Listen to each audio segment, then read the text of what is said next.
स्वामीनारायण स्वामीनारायण स्वामीनारायण जय स्वामीनारायण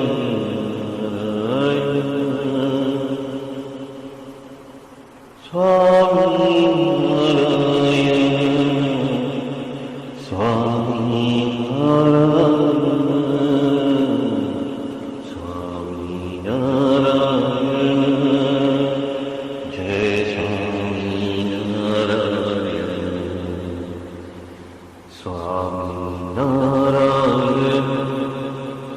जय स्वामीनारायण स्वामीनारायण जय स्वामीनारायण स्वामीनारायण स्वामीनारायण स्वामीनारायण जय स्वामीनारायण स्वामीनारायण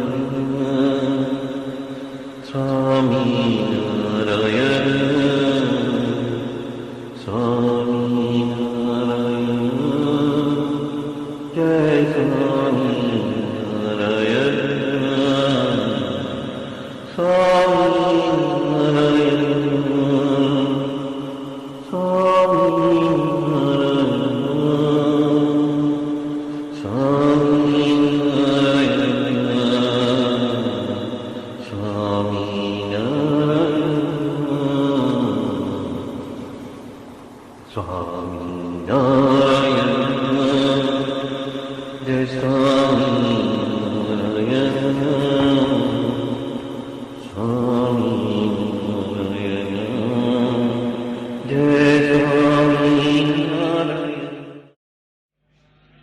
सहजानंद स्वामी महाराज की जय जय जय। धाम धामी मुक्तों की जय जय जय। मुक्ताक्षर पुरुषोत्तम की जय जय जय। जे उत्पत्ति तथा स्थिति लय करे वेदो स्तुति उच्चरे। जे नरोम सुचिद्रमाणु समा ब्रह्मांड कोटि परे। माया काल रवि शशि सुरगणो आज्ञान लोपेक्षण।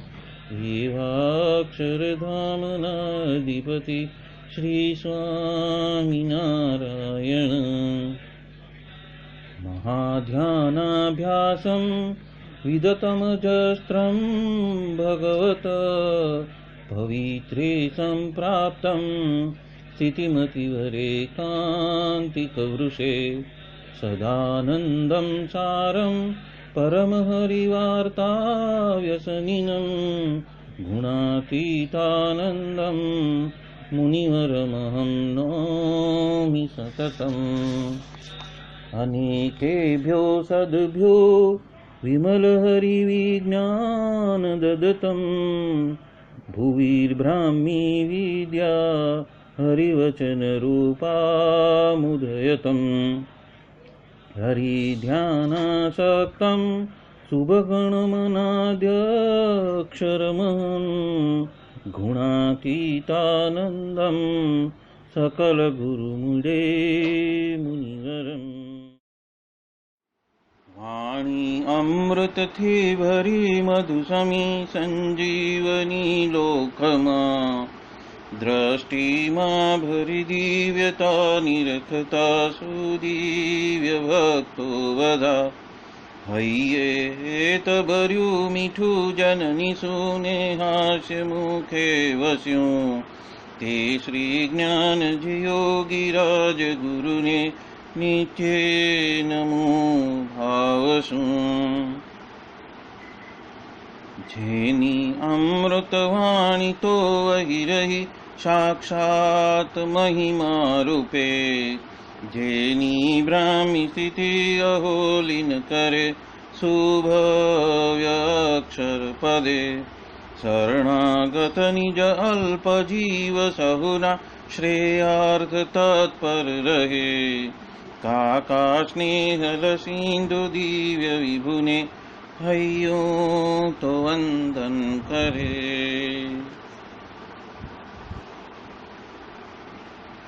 क्षिप शांत प्रशांत सागर समा साधु गुणे जे शोभता जेना दर्शन ने समागम थकी शांति सहु पामता जे छे मानस पुत्र काका जिना ने भजन मालिन रहे एवा साधक वृंदना गुरु सुरत वंदन भरत भाईने। भक्ति सभर गुलतान थईने महापूजा जे करे अनुवृत्ति अद्भुत जाळवी रीजया काका जिने मलकंतु मुख पुलकित हयो युवानो ने जे गमे एवा सुरद भूल कुविरल वंदन अहो असी भाईने। ब्रह्म रूप निज ने मानतावळी श्रीजी हइये धारता जे मस्त रहीने प्रभु भजन मा सुरद भाव धारता महिमा सभर दासत्व छलके जीवन माछे सहजता काका स्वरूप दिन कर विभु संभारवा मा धन्यता। यत् सत्येन जगत् सत्यं यत् प्रकाशेन भाति तत् यदानन्देन नन्दन्ति तस्मै श्री गुरुवे नमः। ध्यानमूलं गुरोर्मूर्ति पूजामूलं गुरोर्पदं मन्त्रमूलं गुरोर्वाक्यं मोक्षमूलं गुरो कृपा। सहजानंद स्वामी महाराज की जय जय जय। अनादि मूलाक्षर मूर्ति सद्गुरु श्री गुणातीतानंद स्वामी की बातें प्रकरण 6 सर्वदेशी समझन बात 134वीं। स्वामीनारायण हरे स्वामी बात करते हैं। एक साधु ने प्रसादी खाई और उस वजह से उसको पंक्ति के बाहर निकाल दिया। यहाँ पे गुणातीतानंद स्वामी वो बात करना चाहते हैं कि ऐसे समय में शायद श्रीजी महाराज ने संतों के लिए कुछ अलग आज्ञा की थी और उस आज्ञा का भंग किया होगा, जहाँ पे साधु को प्रसादी ग्रहण करने की मनाही होगी। तो ऐसे संजोग में उनको पंक्ति से बाहर निकाल दिया, वो प्रसादी खाने की वजह से या तो उस आज्ञा का उल्लंघन करने की वजह से उनको बाहर निकाला। तत्पश्चात एक हरिभक्त ने महाराज के आगे कहा कि कुरान में लिखा है कि खुदा सुबह सुबह में जो साद पढ़ाते हैं वो यदि कोई गुनहगार है क्या तो हम उसको छोड़ देते हैं, मुक्त करते हैं। ऐसा कहा। तब महाराज कहते हैं ये बात तो सच्ची है, पर तत्पश्चात हाथ जोड़कर वो साधु तो दिन हो गए, मतलब कि गरीब हो गए और माफ़ी मांगने लगे, तो उसके ऊपर वो राजी हो गए। और ऐसा है कि दिन होना है तो उसके वजह से ही आपको खड़ा किया है। और तत्पश्चात वो कहने लगे कि आप मुझे माफ़ भी करना और आप कहोगे ऐसा करना है और आपको राजी करना है, तो रूडू थाय मेरा भला हो जाए ऐसा आप मुझे कहना। तत्पश्चात कहते हैं ठीक, तो भजन करने लगो। देखो ये मेरे सामने सब मेरे चेले खड़े हैं, पग भी दबा रहे हैं और ऐसा पलंग भी है, गादला और खाना खाने के लिए मैं जो कहता हूँ वो तुरंत वो हाजिर कर देते हैं। पर यदि मैं ऐसा नहीं करूँ और किसी को नहीं करने को कहो तो किसी के मानने में आएगा नहीं और सभी वैसा करेंगे। इसलिए उन्होंने कहा है कि ऋषभदेव भगवान शिक्षा के लिए, मतलब कि अपने भंटर के लिए सिद्धियों को भी वो ग्रहण नहीं करते थे। यहाँ पे जो ऋषभदेव भगवान हैं वो सभी को सही समझ में आए, मतलब कि सही सिद्धांत सबके अंदर प्रसरे, उसके लिए सबकी समझ सही हो, उसके लिए उन्होंने सिद्धियों को भी ग्रहण नहीं किया और वो सिद्धियों का सबका त्याग कर दिया और अवधूत के माफिक रहे। उसी तरह से हमें भी रहना है। वो बात यहाँ पे गुणातीतानंद स्वामी हम सबको बता रहे हैं। अभी यहाँ पे महाराज के आगे एक हरिभक्त ने कुरान में क्या लिखा है उसकी बात कही है। तो ये जो कुरान है वो तो मुसलमान का एक पवित्र धर्म ग्रंथ है, उसको कुरान शरीफ भी कहते हैं।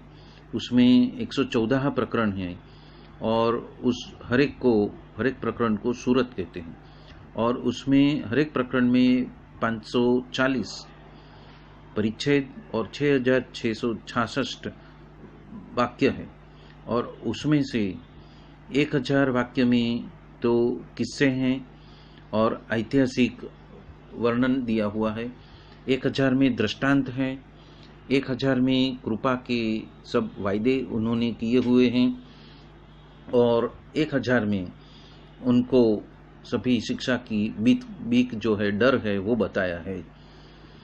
और 1000 में तो सारी विधियां हैं और 1000 में निषेध के प्रकार के हुक्म दिए हुए हैं और 500 में तो हलाल मतलब कि ग्राह्य और हराम मतलब कि अग्राह्य का वर्णन दिया हुआ है और 100 में तो प्रार्थना है और 66 में जो रद्द करने वाले को 30 दिन यानी कि 1 महीने में पूरा पढ़ के वो तैयार हो जाए, उसके लिए उनके 30 भाग किए हुए हैं और हर एक भाग को पारा, सिपारा या तो जुजो कहते हैं और उसको 7 दिन में पूर्ण करने वाले के लिए वो 7 भाग किया है और दरेक भाग को मंजिल कहते हैं।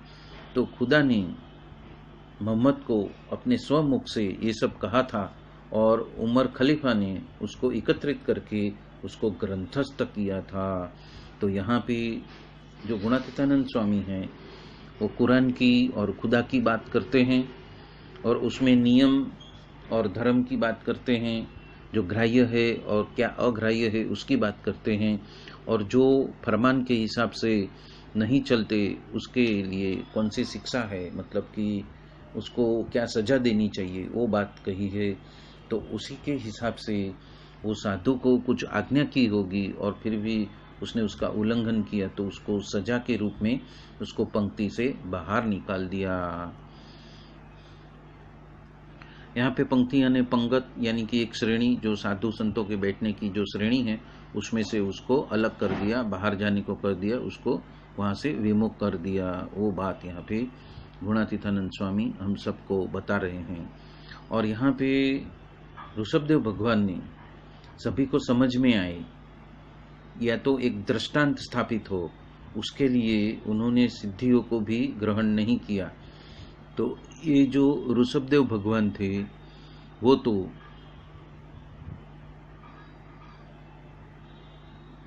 महान योगी थे, वो तत्ववेत्ता भी थे और इंद्र की कन्या के साथ में, जयंती के साथ में उन्होंने शादी भी की थी, उसके वजह से उसको 100 पुत्र भी हुए थे। उसमें से जो भरत राजा है वो सबसे बड़े थे और वो प्रजा का उत्तम प्रकार से पालन करके प्रजा को और उनके स्वयं के पुत्रों को ब्रह्म विद्या का उपदेश भी देते थे और वो आत्म अनुसंधान के माध्यम से देह का भान वो भूल जाते थे और एक समय में तो दावाग्नि में ही उन्होंने स्वयं के देह का त्याग किया था। वो बात यहाँ पे गुणातीतानंद स्वामी कर रहे हैं, जो कि भागवत के 5म स्कंद के 4थे अध्याय के 6ठे श्लोक में वो बात आती है। उपरांत यहाँ पे गुणातीतानंद स्वामी ये भी कहते हैं कि ऋषभदेव भगवान ने परमहंसों को त्याग का आदर्श और बोध देने के लिए आकाश गमन, मनोवेग से गमन, अंतर्ध्यान होना, परकाया प्रवेश करना, दूरदर्शन, दूरश्रवण वगैरह सिद्धियाँ वगैरह जो है वो प्रभु की इच्छा से जो आई थी उसको भी उनका आदर किया नहीं और उसको स्वीकार नहीं किया। और ये बात भी भागवत के पंचम स्कंद में पंचम अध्याय में 35वीं बात में बताई हुई है। और वचनामृत लोया 14 में भी श्री जी महाराज कहते हैं कि ऋषभदेव भगवान तो वासुदेव के साथ में एकात्मता को प्राप्त किए हुए थे, पर जब भी सिद्धियां आती थी और वो प्राप्त होती थी तब वो भगवान थे, तो भी अन्य त्यागी की बोध के लिए, उनको सही समझ के लिए उन्होंने सिद्धियों को ग्रहण किया नहीं था और उसका त्याग कर दिया था। वो बात यहाँ पे गुणातीतानंद स्वामी बता रहे हैं। यहाँ पे जिस सिद्धियों की बात कही है वो तप से, या तो मंत्र के रटन मात्र से, या तो कुछ ऐसी धारणा की शक्ति की वजह से, या तो योग करने की वजह से, जो 8 में से जो दरेक शक्ति है उसकी बात कही है। तो ये 8 शक्ति कौन सी है? तो कि पहली अणिमा है, तो कि परमाणु के रूप पर्यंत छोटे हो जाने की शक्ति, और दूसरी है महिमा, आकाश जैसे विभू व्यापक हो जाने की शक्ति, तीसरी है लघिमा, रूह के माफिक हल्के फुल्के हो जाने की शक्ति, चौथी है गरिमा, मतलब अत्यंत भारी से भी भारी हो जाने की शक्ति, पांचवी है प्राप्ति, अत्यंत दूर रहा हुआ पदार्थ को स्पर्श करने की शक्ति, छठा है प्राकाम्य, इच्छा हो तो सिद्ध करने की शक्ति, मतलब कि उस इच्छा को फलीभूत करने की शक्ति, सातवीं है ईशित्व, शरीर और अंतःकरण के ऊपर संपूर्ण प्रभुत्व पा लेने की शक्ति, और आठवां है वशित्व, सभी को वश से वर्तन करा सकने वाले ऐसे सामर्थ्य की शक्ति। ऐसी 8 सिद्धियां मानी गई है।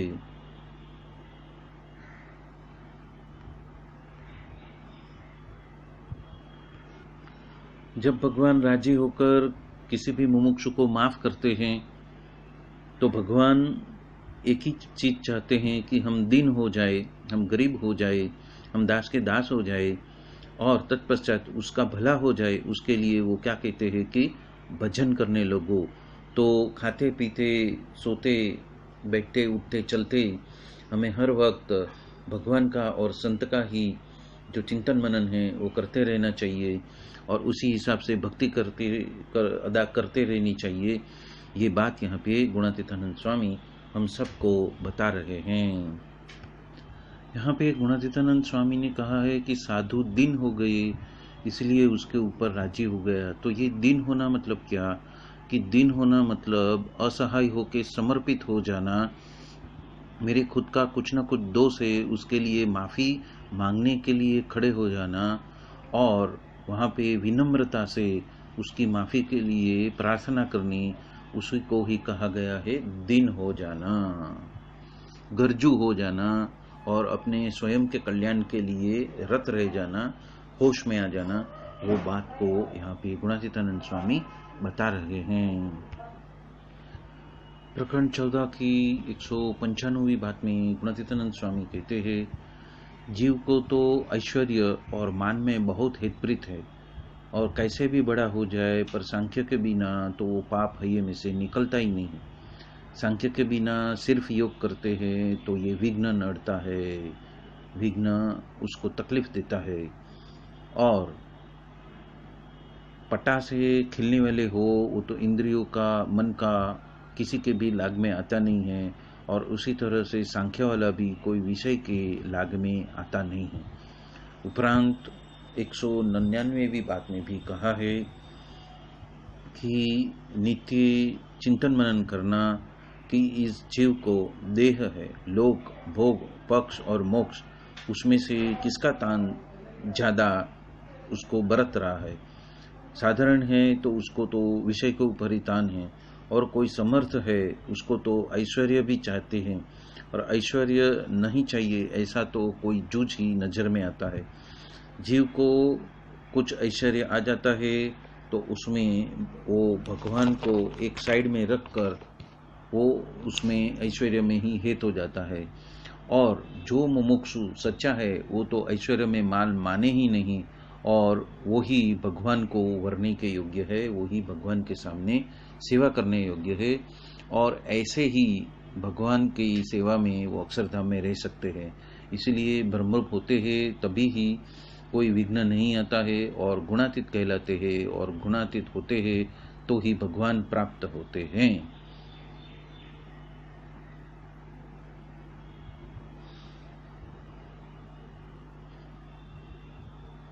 ज्ञानी को ही आत्मा कहा है पर प्रेमी को नहीं कहा है। इसलिए ब्रह्मरूप होकर भगवान की सेवा करने लगे, वो ही पाया, उसका ही पाया अचल है। और ब्रह्मरूप होने के बिना तो सूरतपना भी नहीं रहता है। और इसलिए यहाँ पे कहा है कि ऐश्वर्य के प्रति तो लोभ लालच में उतरना ही नहीं है।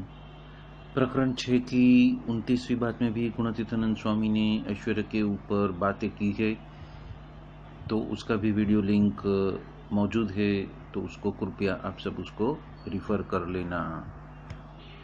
प्रकरण 5 की 392वीं बात में गुणातीतानंद स्वामी कहते हैं, अक्षर का तेज दिखाई दे उसमें भी कुछ माल नहीं मानना, तब तो ऐश्वर्य में माल मानना ही नहीं, उसमें क्या कहना। और अक्षर का तेज तो सुखरूप है, पर वो तो पुरुषोत्तम की मूर्ति के आगे कुछ भी नहीं है। यदि ऐसा समझते हैं तो ही उपासना कहलाती है। इसलिए गुणातीतानंद स्वामी और श्री जी महाराज दोनों का एक ही मत आता है कि ऐश्वर्य में कभी माल मानना नहीं और रिद्धि सिद्धियों से दूर रहना। वो बात यहाँ पे गुणातीतानंद स्वामी बता रहे हैं। प्रकरण 4 की 116वीं बात में भी गुणातीतानंद स्वामी कहते हैं कि ऐश्वर्य तो दैत्य में भी है। वो तो पृथ्वी को फुटबॉल बनाकर वो लेके गया दूसरे जगह पे। इसलिए ऐसी सब रिद्धि सिद्धियों में तो कुछ भी माल मानना नहीं, मतलब उसका भार रखना नहीं और उससे दूर ही रहना, उसका त्याग करना, होश से त्याग करना। ये बात यहाँ पे गुणातीतानंद स्वामी हम सबको बता रहे हैं। प्रकरण 3 की 24वीं बात में भी गुणातीतानंद स्वामी कहते हैं कि हमने जो जो आज्ञा की है उसमें तो महाराज की मूर्ति ही देते हैं, पर जिसको ज्ञान नहीं है उसको ये बात समझ में नहीं आती है। और महाराज को और बड़े बड़े साधु का एक ही सिद्धांत है, क्योंकि महाराज को तो स्वयं की मूर्ति का ही सुख देना है, पर ऐश्वर्य का सुख देना ही नहीं है, क्योंकि जो जीव ऐश्वर्यार्थी ही हो जाता है। उपरांत बड़े बड़े साधु को भी यही मत है, महाराज की मूर्ति के अंदर ही सबको जोड़ना है, पर विषय के बारे में और देह के बारे में उनको जोड़ना नहीं है। और जो विषय को जोड़ते हैं वो एकांतिक नहीं है, और ऐश्वर्य के बारे में जोड़ते हैं वो पुरुषोत्तम नहीं है। और ये मर्म तो प्रहलाद ने जान लिया, और विषय को देने वाले वो तो भगवान नहीं, और विषय को मांगते हैं वो तो भक्त नहीं। इसलिए जिनको भगवाननिष्ठ होना हो उसको तो महाराज की मूर्ति के बिना कुछ भी इच्छा रखनी ही नहीं, ये सिद्धांत बात है। ऐसा कह के ऊपर से कहने लगे कि ये भगवान और साधु का रूप तो सिद्धियों भी धारण नहीं कर सकती है और उसका रूप नहीं ले सकती है, क्योंकि वो तो अकड़ है, और अन्य अवतार का रूप तो सिद्धियों धारण कर लेती है। पर ये प्रत्यक्ष महाराज और ये प्रत्यक्ष संत, उसका रूप तो सिद्धियां भी धारण नहीं कर सकती है, और किसी को भी उसका गलत इस्तेमाल नहीं कर सकते हैं। जिसी तरह से राजा यदि गादी पे बैठा हो तो उसका वेश लेने वाला कभी भी ऐसा उसका राजा बन नहीं सकता है, उसी तरह ये बात है। तो यहाँ पे भी गुणातीतानंद स्वामी ने ऐश्वर्य और सिद्धियों से दूर रहने की ही बात की है, और उसका महिमा समझाया है कि उस ऐश्वर्य के वजह से तो भगवान की मूर्ति ही चली जाती है, और भगवान और संत तो आए हैं कि महाराज की मूर्ति का ही सुख देना है और उन सबको गुणातीत भावना वाले साधु बनाना है। ये बात यहाँ पे गुणातीतानंद स्वामी हम सबको बता रहे हैं। प्रकरण 1 की 148वीं बात में गुणातीतानंद स्वामी कहते हैं कि 30 लक्षण युक्त साधु रूप भगवान को पहचानना और 39 लक्षण युक्त राजा रूप भगवान को पहचानना, बाकी ऐश्वर्यपना की वजह से भगवानपना नहीं है, ये बात भी अवश्य हमें समझ लेनी है, और उसी की वजह से हमारा हित होएगा। और यहाँ पे ही हमें सजग कर रहे हैं गुणातीतानंद स्वामी कि हमें ऐश्वर्य और रिद्धि सिद्धियों में ओतप्रोत होना ही नहीं है, पर हमें तो भगवान की जो मूर्ति है उसमें ही ओतप्रोत रहना है। ये बात यहाँ पे गुणातीतानंद स्वामी हम सबको बता रहे हैं।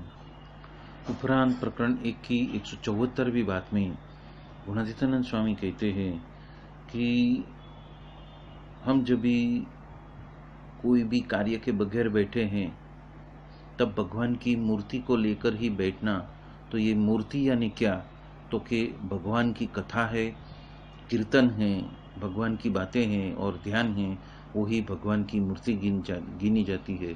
और जहाँ पे देह होता है वहाँ तो लोभ है, काम है, क्रोध है, स्वाद है, स्नेह है, मान है और निंद्रा है, वो सभी हो तो उसको तो देह के स्वभाव ही समझना। और यदि किसी को अफीम का व्यसन रखते हैं तो सुख जैसा प्रतीत होता है, पर वो तो देह को दुख ही देता है, इस तरह से समझना।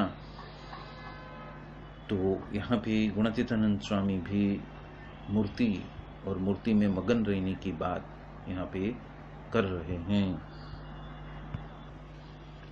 प्रकरण 4 की 22वीं बात में भी गुणातीतानंद स्वामी कहते हैं, एक उपासना, दूसरी आज्ञा, तीसरा साधु का समागम और चौथा सत्शास्त्र का वचन, ये 4 को दृढ़ करके रखना है।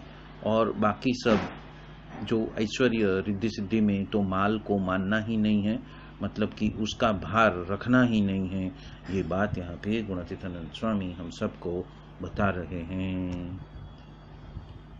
इस बात में गुणातीतानंद स्वामी कहते हैं कि यदि मैं जो करता हूँ और वही बात अन्य को नहीं करने को कहूँ तो वो सामने वाले को, मुमुक्षु को मानने में नहीं आएगी। और इसीलिए कहते हैं कि ऋषभदेव भगवान ने सभी के बोध के लिए ही रिद्धि सिद्धि को ग्रहण नहीं की।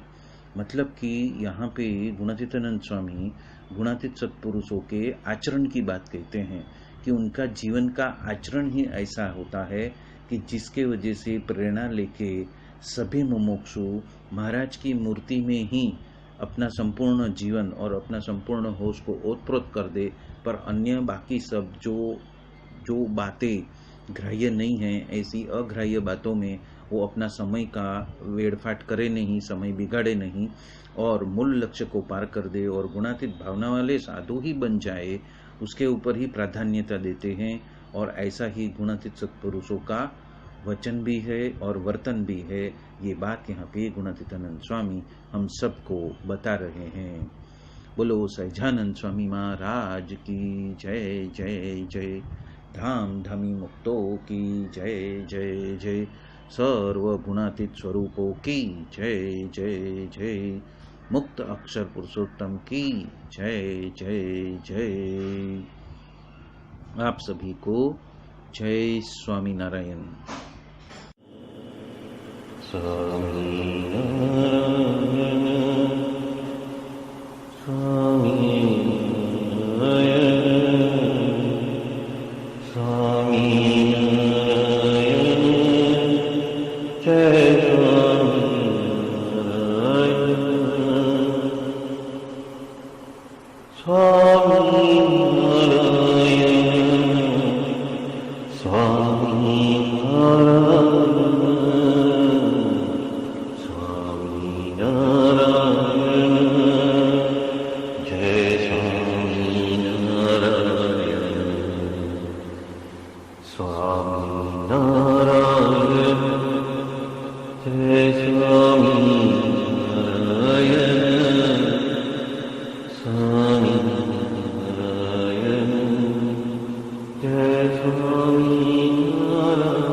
So